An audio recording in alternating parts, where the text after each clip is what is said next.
ఆయన వచ్చినది కాదు జాతర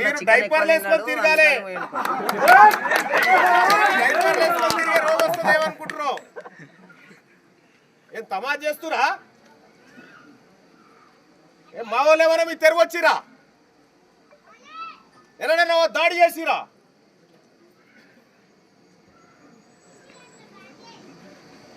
ఈ గ్రామంలో చెప్తానుంటాడు కదా జనార్దన్ రెడ్డి గారు, ఇది సామరస్యంతో కొడుకున్నటువంటి గ్రామం, కొంతమంది చీడ పురుగులు చేయంగా ఈ విధంగా తయారైందని చెప్తా ఉన్నారు. మీరు నిజంగా అధికారం మీ దగ్గరనే ఉంది కదా, ప్రభుత్వం మీ దగ్గరనే ఉంది, ఎమ్మెల్యే మీ వాళ్ళే, ఎమ్మెల్సీ మీ వాళ్ళే, అన్ని మీ వాళ్ళే కదా. తారాలు వేసుకొని ఎందుకు వారిపోయారు బాయ్? మరి ఎందుకు వారిపోయారు? ఆడున్నారు. ఇందులో ఎవరెవరు ఇన్వాల్వ్ అయినా వాళ్ళని వదిలిపెట్టే ప్రసక్తే లేదు, వాళ్ళని వేటాడుతాం. ఎమ్మెల్యే గారికి ఏమాత్రం చిత్తశుద్ధి ఉన్నా, మా బీసీల పట్ల ఎస్సీ ఎస్టీల పట్ల ఏమాత్రం చిత్తశుద్ధి ఉన్నా, నాగర్ కర్నూలు నడి చౌరస్తాలో ముక్కు నాలుగు రాసి తప్పు అయిపోయింది, మావోడు చేసింది తప్పు అని చెప్పాలి.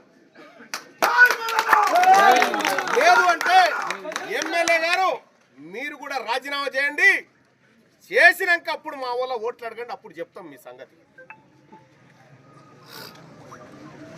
గ్రామస్తులందరికీ కూడా చెప్తా ఉన్నా, కలిసి బతుకుదాం, కలిసిమెలిసి బతుకుదాం. ఎవరి సొమ్ము ఎవడు అడుగుతలేడు, కానీ ఈ కులాల పేరుతో మా నిమ్న కులాల దాడులు చేస్తే ఊరుకోవడానికి సిద్ధంగా లేవు. ఇలా తెలంగాణ రాజ్యాధికార పార్టీ నుంచి నేను మా బీసీ బిడ్డకు అన్యాయం జరిగింది, ఆ బీసీ బిడ్డ ఇల్లు చూసొచ్చిన, వాళ్ళ పరిస్థితి చూసొచ్చిన ఈ వేదిక నుంచి చెప్తా ఉన్నా, నాకు కాపాడమే కాదు అన్ని రకాలుగా తెలుసు. అందుకే ఆ కుటుంబానికి తెలంగాణ రాజ్యాధికార పార్టీ నుంచి 2 లక్షల రూపాయలు సాయం చేస్తా ఉన్నా.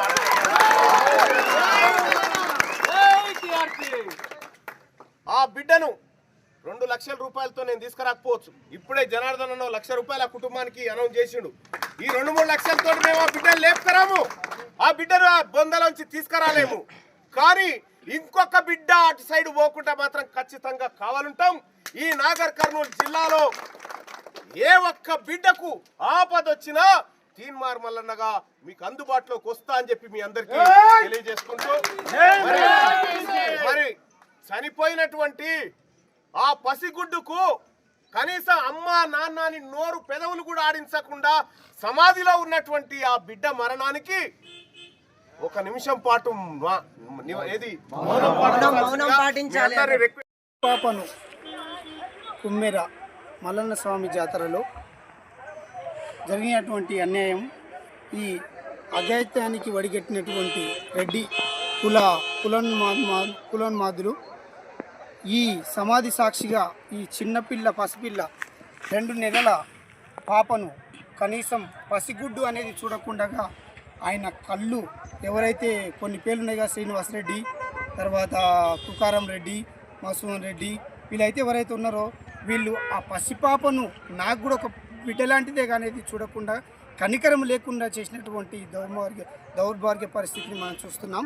తెలంగాణ రాష్ట్రం మొత్తం చాకలి ఐలమ్మ నాడు రెడ్లను ఏ విధంగా అయితే ఈ రెడ్లను మన రోకల్ దెబ్బతో ఏదైతే తరిమిందో, అదేవిధంగా రాష్ట్రం మొత్తం చాకలి కులం అంతా ఏకమై ఏకతాటిగా ఉండి రాష్ట్రం మొత్తంలో ఈ అమ్మాయికి, ఈ పాపకి, కుటుంబానికి జరిగినటువంటి అన్యాయానికి ₹1 కోటి ఎక్స్గ్రేషియా ప్రకటించాలని శ్రేయస్ నెట్వర్క్ ఆధ్వర్యంలో డిమాండ్ చేస్తూ ఉన్నాం.